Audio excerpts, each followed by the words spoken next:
हरे कृष्णा। आज की भगवद गीता क्लास में आप सबका हार्दिक स्वागत है। आज हम पढ़ेंगे भगवद गीता अध्याय 9 श्लोक संख्या 15। ज्ञान यज्ञेन चाप्यन्ये यजन्तो मामुपासते एकत्वेन पृथक्त्वेन बहुधा विश्वतो मुखम्।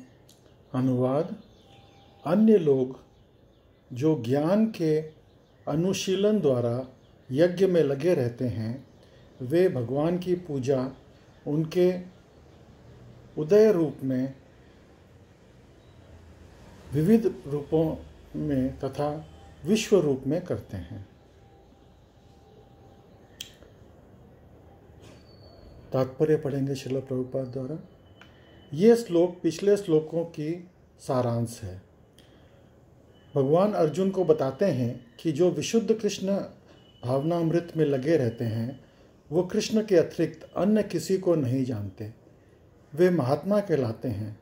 तो भी कुछ लोग ऐसे भी होते हैं जो वास्तव में महात्मा पद को प्राप्त नहीं होते, किंतु वे भी विभिन्न प्रकार से कृष्ण की पूजा करते हैं। इनमें से कुछ का वर्णन अर्थार्थी, ज्ञानी तथा जिज्ञासु के रूप में किया जा चुका है। किंतु फिर भी कुछ ऐसे भी लोग होते हैं,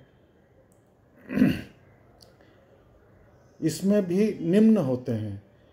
इन्हें 3 कोटि में रखा जाता है: परमेश्वर तथा अपने को एक मानकर पूजा करने वाले, परमेश्वर के किसी मनोकल्पित रूप की पूजा करने वाले, भगवान के विश्व रूप की पूजा करने वाले।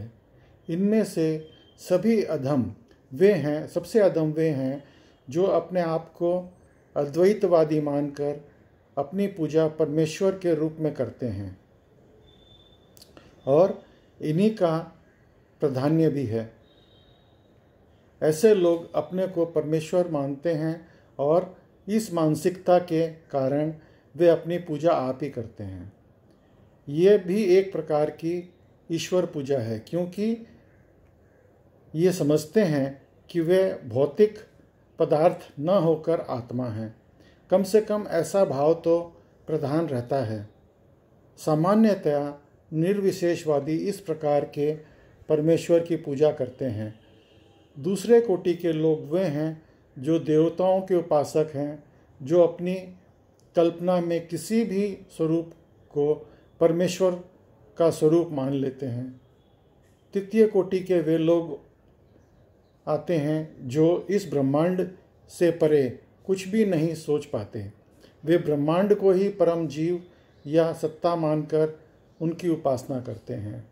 ये ब्रह्मांड भी भगवान का ही एक रूप है। तो अलग अलग तरीके के उपासक के बारे में यहाँ पे भगवान बोल रहे हैं। अभी पिछले श्लोकों में भगवान बता के गए कि महात्मा कौन है। महात्मा जो है ये खाली एक पदवी नहीं है। महात्मा वो होते हैं जो सिर्फ भगवान को ही पूजते हैं, जो कृष्ण को ही भगवान मानते हैं और उनको ही पूजते हैं। उनको जो भी कुछ चाहिए वो सिर्फ कृष्ण से ही मांगते हैं। लेकिन कुछ लोग जो जैसा यहाँ पे तात्पर्य में वर्णित है कि कुछ लोग जो हैं वो भगवान को मानते हैं, लेकिन वो अपना अर्थ लगा लेते हैं। अभी वो बोलते हैं कि भाई मैं भगवान का अंश हूँ तो मैं भी भगवान हूँ, और अपने आप की पूजा करते हैं। लेकिन कम से कम वो इतना तो मानते हैं कि वो आत्मा है।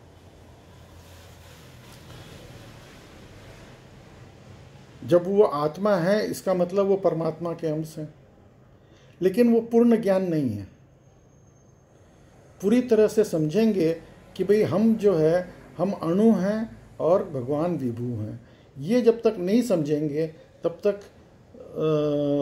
हम गलत तरीके से हम पूजा कर रहे हैं। दूसरे जो हैं वो किसी भी रूप को भगवान मान लेते हैं और बोलते हैं कि सब भगवान। अभी ठीक है, भगवान ने एक सिस्टम बना रखा है कि भाई ये मेरे कैबिनेट मिनिस्टर्स हैं, ये देवी देवता, आप जो है यज्ञ में इनकी आहुति दो, ये लोग आपको ये फल जो है मेरे को लाके देंगे और उससे जो है यज्ञ फल आपको ले जा करके दे देंगे। तो ठीक है भाई, ये भी भगवान मान लेते हैं। और तीसरे जो हैं वो प्रकृति को ही भगवान मानते हैं। अभी भगवान का विश्व रूप जो है प्रकृति है, ठीक है, वो समझते नहीं हैं कि प्रकृति का क्या स्वरूप है, भगवान का क्या स्वरूप है प्रकृति में। अभी जैसे ये पहाड़ है, ये भगवान की हड्डियां हैं, जो नदी हैं वो भगवान की नसें हैं, और सूर्य चंद्र जो हैं वो भगवान की आँखें हैं। तो इस तरह से मुख जो है वो जो ब्राह्मण हैं वो भगवान के मुख हैं, क्षत्रिय जो हैं वो भगवान की बाजुएं हैं।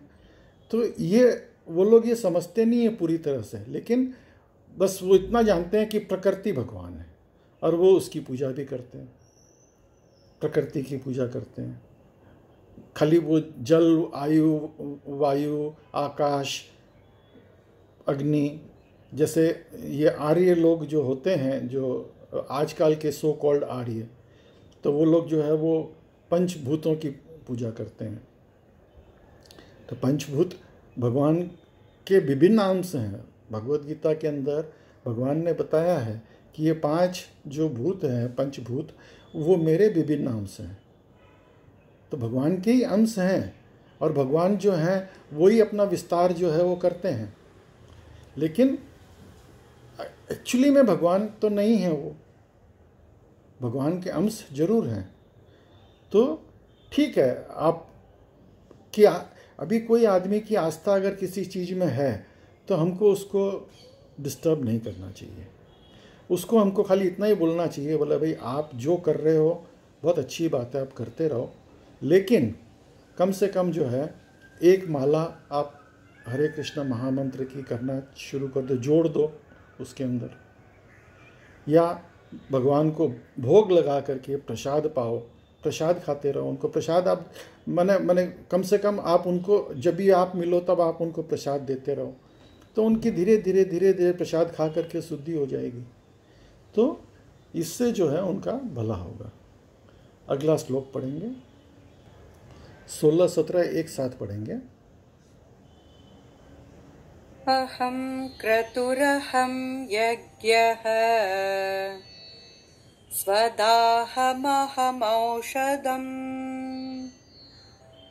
मन्त्रोऽहमहमेवाज्यम्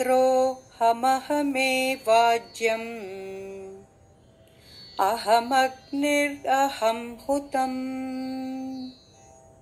पिताहमस्य जगतो माता धाता पितामहः वेद्यं पवित्रमोंकारम्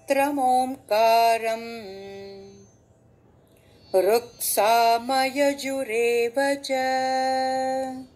अनुवाद, किंतु मैं ही कर्म कांड में यज्ञ, पितरों को दिया जाने वाला अर्पण, औषधि, दिव्य ध्वनि मंत्र, घी, अग्नि तथा आहुति हूँ।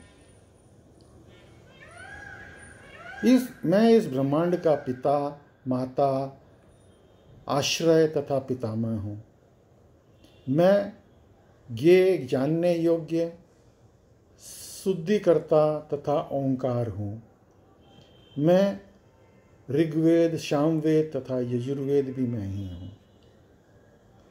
तो भगवान यहाँ पे बताते हैं कि ये जो कर्म कांड का यज्ञ है, पितरों को दिए जाने वाला अर्पण है, औषधि है, ये कोई भी मंत्र है, ये सब भगवान की ही शक्तियाँ हैं।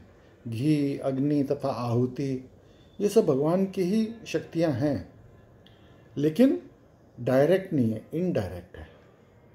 और आगे बोलते हैं कि ये ब्रह्मांड के सारे पूरे ब्रह्मांड का मैं ही पिता हूँ, मैं ही माता हूँ, क्योंकि भगवान से ही ब्रह्मा जी का जन्म हुआ है और ब्रह्मा जी ने सृष्टि का क्रिएशन किया है।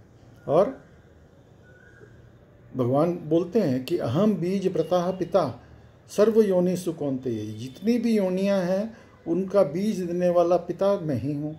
अभी कोई बोले कि भाई मेरे तो ऑलरेडी पिता हैं, उसके पिता, बोला भाई तुम्हारा दादा भी मैं ही हूँ।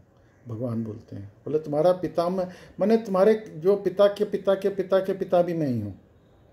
तो ये मत सोचो कि भगवान से ही हमारा कनेक्शन है, वही उनसे ही ये सृष्टि की ओरिजिनेशन है। अच्छा, और इस संसार में जानने लायक अगर कुछ है तो भगवान है। वेदेश्चु सर्वम अहमेव वेद्य, कि ये सारे संसार में जो नॉलेज का सोर्स है वो क्या है? वेद है। और वेद क्या है? वेद कौन है? स्वयं भगवान। अभी श्रीमद् भागवतम के अंदर वेद भगवान की स्तुति करते हैं और बोलते हैं, प्रभु हम लोग आपको पूरी तरह से नहीं बखान कर सकते, नेति नेति नेति। वेद भी बोलते हैं कि भाई हम लोग आपका पूरा बखान हम लोग नहीं कर सकते। तो जानने लायक जितना भी जो कुछ है वो सिर्फ भगवान ही है। न जानने वाले भी भगवान ही हैं, जानने और न जानने लायक। तो ना जानने लायक तो हमको जानने की कोशिश भी नहीं करनी चाहिए, लेकिन हम जितना भी जानते हैं, जो भी हम शास्त्र पढ़ते हैं, उससे हमको सिर्फ भगवान के बारे में ही नॉलेज होती है, उन्हीं के बारे में हमको पता पड़ता है। ये जितने भी ऋग्वेद, सामवेद, यजुर्वेद, ये सब जो भी हैं, ये सब भगवान के ही मुख से निकले हुए हैं। ब्रह्मा जी को वेद जो है भगवान ने ही दिए हैं। तात्पर्य पढ़ेंगे।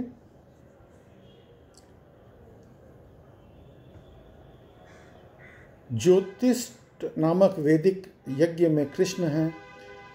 स्मृति में वर्णित महायज्ञ भी वही हैं। पितृलोक को अर्पित तर्पण या पितृलोकों को प्रसन्न करने के लिए किया गया यज्ञ, जिसमें घृत रूप में एक प्रकार की औषधि माना जाता है, वो भी कृष्ण ही है।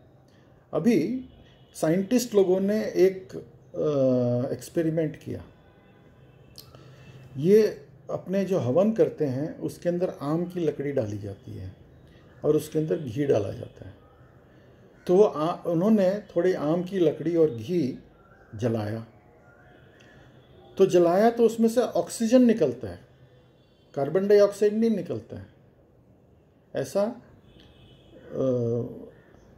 साइंटिस्ट लोगों ने वो किया एक्सपेरिमेंट। तो हम लोग जो ये बोलते हैं ना कि आप लोग घी बर्बाद कर रहे हैं, ये यज्ञ कर रहे हो तो उसके अंदर आप लोग घी बर्बाद कर रहे हो, ये पोल्यूशन फैला रहे हो। नहीं, पोल्यूशन नहीं, वो उसमें से ऑक्सीजन निकलता है और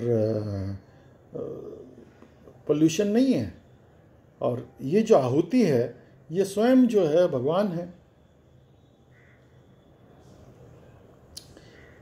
इस संबंध में जिस मंत्र का उच्चारण किए जाते हैं वो भी कृष्ण हैं। यज्ञ में आहुति के लिए प्रयुक्त होने वाली दुग्ध से बनी अनेक वस्तुएं भी कृष्ण हैं। अग्नि में कृष्ण हैं। अग्नि जो है ये भगवान का मुख है, इससे भगवान सब कुछ खाते हैं, क्योंकि ये अग्नि 5 तत्वों में से एक है। अतः कृष्ण की भिन्न शक्तियाँ कहलाती है। दूसरे शब्दों में वेदों में कर्म कांड के भाग में प्रतिपादित वैदिक यज्ञ भी पूर्ण रूप से कृष्ण ही है। अथवा ये कह सकते हैं कि जो लोग कृष्ण की भक्ति में लगे हुए हैं उनके लिए ये समझना चाहिए कि उनके सारे वेद विदित यज्ञ संपन्न कर लिए हैं। सारे चराचर विराट जगत की अभिव्यक्ति कृष्ण की शक्ति के विभिन्न कार्यकलापों से होती है। इस भौतिक जगत में हम विभिन्न जीवों के साथ साथ तरह तरह के संबंध स्थापित करते हैं, जो कृष्ण की शक्ति के अतिरिक्त अन्य कुछ भी नहीं है। हम जो ये सांस लेते हैं, तो ये जो वायु बह रही है, ये कैसे बह रही है? ये कृष्ण की शक्ति से बह रही है। हमारे अंदर 5 प्राण हैं। अपानाय स्वाहा, प्राणाय स्वाहा, सवानाय स्वाहा। ये जो हम बोलते हैं ना, ये जो 5 वायु जो हमारे अंदर बह रही है, ये क्या है? भगवान की ही शक्तियाँ हैं। उसके बिना हम जीवित नहीं रह सकते। अभी ये तो छोड़िए, हम सुबह अपनी शुद्धि जो टॉयलेट जाते हैं, वो अगर ये वायु नहीं बहे तो हम टॉयलेट नहीं जा सकते। आप सोचो, आप इतने डिपेंडेंट हो भगवान के ऊपर कि उसके बिना आपका पत्ता भी नहीं हिलेगा। इस श्लोक में आए धाता शब्द का अर्थ है सृष्टा। न केवल हमारे माता पिता कृष्ण के अंश रूप हैं, अपितु उनके सृष्टा दादी तथा दादा भी कृष्ण के रूप हैं। मतलब ये हम जो हैं भगवान के अंश हैं, तो उसी तरह से हमारे माता पिता भी भगवान के अंश हैं, हमारे दादा दादी भी भगवान के अंश हैं। तो भगवान ही हमारे माता पिता हैं, भगवान ही हमारे दादा दादी हैं। वस्तुतः कोई भी जीव कृष्ण के अंश होने के कारण कृष्ण है। अतः सारे वेदों के लक्षण कृष्ण ही हैं। हम वेदों में से जो भी जानना चाहते हैं वो कृष्ण को जानने की दिशा में होता है। जिस विषय में हमारी स्वाभाविक स्थिति शुद्ध होती है वो कृष्ण है। इस प्रकार जो जीव वैदिक नियमों को जानने के लिए जिज्ञासु रहता है वो भी कृष्ण का अंश है। अतः कृष्ण ही है। समस्त वैदिक मंत्रों में ओम शब्द, जिसे प्रणव कहा जाता है, एक दिव्य ध्वनि कंपन है और ये कृष्ण ही है। चूँकि चारों वेद, ऋग्वेद, यजुर्वेद, सामवेद तथा अथर्ववेद में प्रणव या ओंकार प्रधान है, अतः इसे कृष्ण समझना चाहिए। तो हम जो भी कुछ देखते हैं सब कृष्ण ही है चारों तरफ में। उनके मैनिफेस्टेशन के बिना ये संसार में कुछ भी नहीं है। वो ही अलग अलग उनके ही अंश हैं सब चीज। लेकिन इसका ये मतलब नहीं है कि वो पूर्ण कृष्ण हैं, वो सब चीज नहीं। पूर्ण कृष्ण अलग हैं और हम सब उनके अंश हैं। अंश जो है वो पूरी, अब जैसे एक मशीन का पार्ट है, अब मशीन का पार्ट पूरा मशीन नहीं हो सकता। मशीन का पार्ट पूरा मशीन का काम नहीं कर सकता। तो हम जो है, हम अंश हैं।